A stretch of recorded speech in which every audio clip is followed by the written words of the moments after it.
Secretary Mayorkas has obviously been up on the Hill negotiating this deal, trying to hammer out something on the border, but at the same time the House is formally beginning impeachment proceedings against him.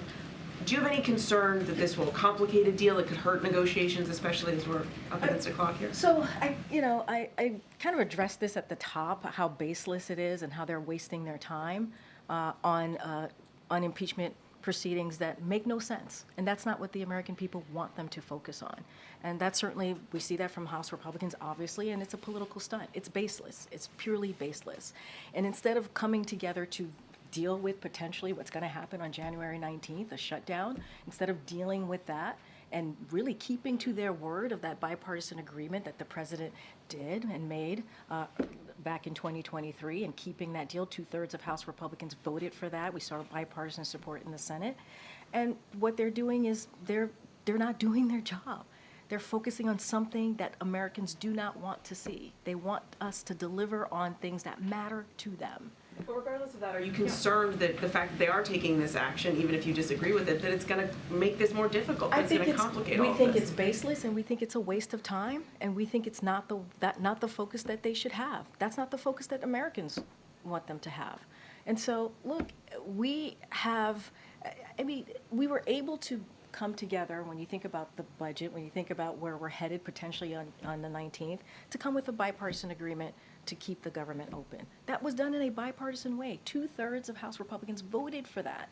So we could get this done. They agreed on it. They agreed on it.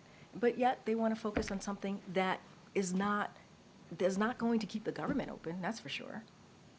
Okay, Karine, last night the president said that he needed more money to protect the U.S. southern border. Give me the money.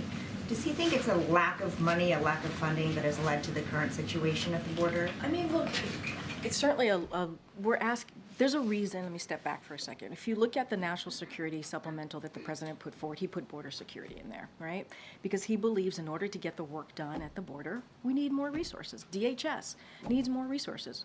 Our Border Patrol agents need more resources. We need more immigration judges. We need more resources to get this done. We need the technology at the border to deal with what's going on with migrants at the border.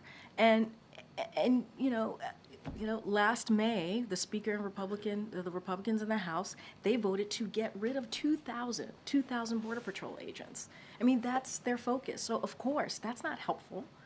So we need the resources to actually do the work, and they keep getting in the way. House Republicans keep getting in the way of doing the work to deal with what we're seeing at the border. So they're obstructing. House Republicans are obstructing. That's what they're doing right now. But does the president believe it's just a money issue, or does he think that the policies have to change? Well, I would remind you, Weijia, on the first day of his administration, he put forth a comprehensive immigration policy, legislation, and he presented that to Congress. And he did that because he understands that the immigration process or the system has been broken for decades.